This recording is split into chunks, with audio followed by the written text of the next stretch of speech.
कहते हैं असफलता अनाथ होती है तो सफलता भी भूखी होती है, जिस ओर दाना मिल जाए उस ओर ही रुख कर लेती है।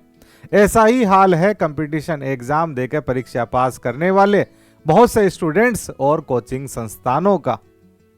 पढ़ते कहीं और हैं, छपते कहीं और है। कोचिंग संस्थानों के द्वारा जो एडवर्टाइजमेंट दिया जाता है कि हमारे यहाँ से इस वर्ष इस प्रतियोगी परीक्षा के अंदर इतने स्टूडेंट सेलेक्ट हुए हैं, वो आधार बनता है उसके नेक्स्ट ईयर के बैच का, और उसी के आधार पे उसके यहाँ पे एडमिशन होते हैं। लेकिन कई बार कुछ स्टूडेंट्स होते हैं जो उसके यहाँ पे पढ़े हुए भी नहीं होते। बहुत सारे स्टूडेंट ऐसे भी होते हैं जो सेल्फ स्टडी करके पढ़े हुए होते हैं, लेकिन अपनी सफलता का सारा श्रेय किसी कोचिंग संस्थान को दे देते हैं। तो इस प्रकार से ये जो श्रेय दिया जाता है और होर्डिंग में छपा जाता है, ये एक प्रकार का भ्रामक और गुमराह करने वाला विज्ञापन होता है। और इसी पे संज्ञान लिया है केंद्रीय उपभोक्ता संरक्षण प्राधिकरण ने, और दृष्टि नाम के एक IAS कोचिंग संस्थान पर 5 लाख रुपए का जुर्माना लगाया है। न केवल दृष्टि पर बल्कि 26 अन्य संस्थानों पर भी 90 लाख रुपए से ज्यादा का जुर्माना लगा दिया गया है, और 54 संस्थानों को नोटिस भेजा गया है कि आपके द्वारा यहां पर भ्रामक विज्ञापन दिया जा रहा है, जो कि किसी भी माता पिता और प्रतियोगी परीक्षा की तैयारी करने के लिए आने वाले स्टूडेंट्स के निर्णय लेने के अधिकार को प्रभावित करता है। उसने केवल आपका विज्ञापन देखा कि टॉपर्स तो यहीं से निकलते हैं, सिलेक्शन तो यहीं से ही होते हैं, और आपके यहाँ पे एडमिशन ले लिया। तो ये माता पिता को गुमराह करता है, भ्रामक विज्ञापन होता है। तो इस प्रकार के विज्ञापनों पे रोक लगनी चाहिए। इसी के लिए उपभोक्ता संरक्षण अधिनियम 2019 बनाया गया था, और इन कोचिंग संस्थानों पे जो जुर्माना लगाया गया है वो उसी एक्ट के प्रावधानों के तहत लगाया गया है।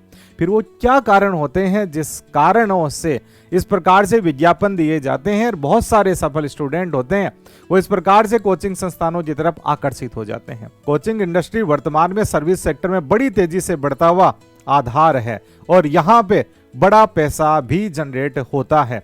इसी कारण से यहाँ पे अपने जो ब्रांड एम्बेसडर बनाए जाते हैं कोचिंग संस्थान के द्वारा, वो सफल स्टूडेंट्स होते हैं।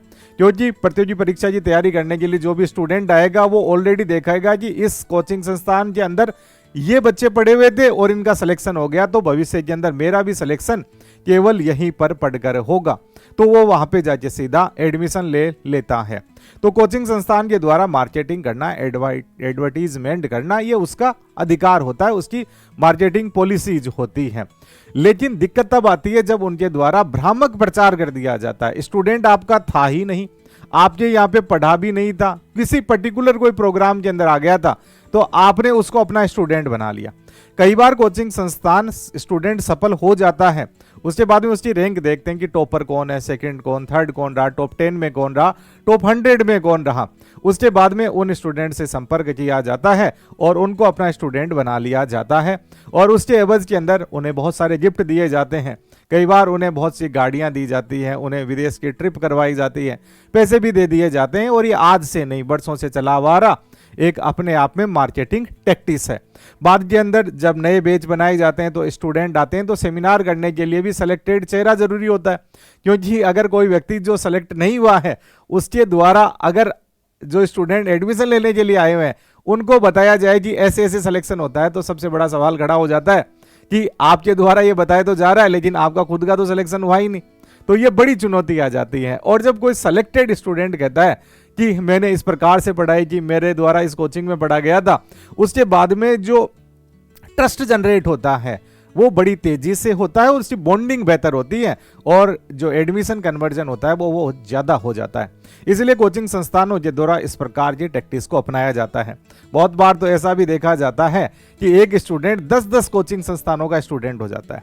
ऑनलाइन के अंदर बहुत सारे स्टूडेंट होते हैं जो एक कोचिंग से दूसरे, तीसरे, 5-10 अलग अलग जगह पढ़ लेते हैं। कई बार यूट्यूब पे भी स्टूडेंट पढ़ता है, उसके बाद में कि मैं भी इन्हीं का स्टूडेंट था। अगर खुद की इच्छा से कहता है वो उसका विल है, और अगर वास्तव में उसने पढ़ा है तो उसके बारे में उसे बताना चाहिए। लेकिन अगर उसे कोई प्रलोभन देके, पैसा देके, कोई गिफ्ट देके उसे अपना स्टूडेंट बनाया जाता है, तो इस प्रकार की जो गतिविधियां होती है गलत होती है।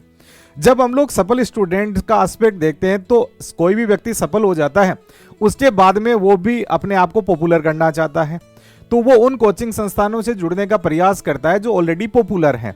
यानी अगर उस स्टूडेंट को उनका प्लेटफॉर्म मिलेगा तो उसकी खुद की रीच बहुत ज़्यादा हो जाएगी। अगर वो उनके सोशल मीडिया प्लेटफॉर्म पे जाता है तो उसका खुद का सोशल मीडिया प्लेटफॉर्म डेवलप होने की संभावनाएं लगभग 100% हो जाती है। उसको एक बड़ा आधार मिल जाता है, बड़ी ऑडियंस मिल जाती है। तो वो कोचिंग संस्थान का तो विकास कर ही रहा है, साथ में खुद का भी विकास कर रहा होता है। इसीलिए कोई भी व्यक्ति जब कंपटीशन एग्जाम में सफल हो जाता है तो उसकी सफलता का जो ग्राफ होता है बड़ी तेजी से बढ़ता है, स्ट्रेट ग्राफ बन जाता है। दूसरा कारण यह रहता है कि कोई भी स्टूडेंट मान लो किसी दूसरी कोचिंग में पढ़ाता है या उसने सेल्फ स्टडी करी थी, तो सेल्फ स्टडी से उसे नौकरी मिलेगी, उसे पॉपुलैरिटी नहीं मिलेगी, भले ही सफलता मिल गई हो। अब उसे पॉपुलैरिटी भी चाहिए और आज का समय सभी को पॉपुलैरिटी चाहिए। तो वो कोचिंग संस्थान जब भी उससे संपर्क करता है या खुद प्रयास करता है कि मैं उस कोचिंग संस्थान से संपर्क करूं जहां पे मुझे पॉपुलैरिटी मिलने की संभावना ज्यादा रहती है। दूसरा तरीका इनके अंदर ये रहता है कि जब भी कोई कोचिंग इंस्टीट्यूट के अंदर स्टूडेंट पढ़ा हुआ है, उसका रियल स्टूडेंट है, वो सेलेक्ट हो जाता है, उसकी बॉन्डिंग कोचिंग के साथ में रहती है, वहाँ पे आना जाना रहता है, तो उसकी पॉपुलैरिटी भी लगातार बढ़ती जाती है अगर कोचिंग की पॉपुलैरिटी ज़्यादा है तो। जब वो ट्रेनिंग के अंदर अपने साथियों से मिलता है तो एक व्यक्ति है जिसकी पॉपुलैरिटी ज़्यादा है, तो उसके जो साथी हैं वो भी कहते हैं कि यार मुझे भी लेके चलो और मेरा भी संपर्क करवा दो, तो वो उसको भी लेके चले जाते हैं। बाद में वो स्टूडेंट भी उस कोचिंग संस्थान का स्टूडेंट बन जाता है और वहाँ पे मोटिवेशन देने आने लग जाता है और बाद के अंदर इस प्रकार से पोस्टरों में छप जाता है। ये पोस्टरों में छपना किसी प्रकार से गलत नहीं है। कोचिंग संस्थान ने अगर पढ़ाया है और सिलेक्शन दिए तो उसे पूरा अधिकार है कि वो यहाँ पे प्रचार करे। लेकिन दिक्कत तब हो जाती है जब यहाँ पे भ्रामक प्रचार होता है, गुमराह करने वाला प्रचार होता है। तो यहाँ पे ना केवल कोचिंग संस्थान की गलती है बल्कि सफल जो स्टूडेंट होते हैं वो भी इस प्रकार से अपने आप को तैयार रखते हैं। बहुत सारे, सभी स्टूडेंट नहीं होते, सभी सफल व्यक्ति नहीं होते, लेकिन बहुत सारे होते हैं जी मैं अब तैयार हूँ, कौन कौन मेरी कितनी बोली लगाता है।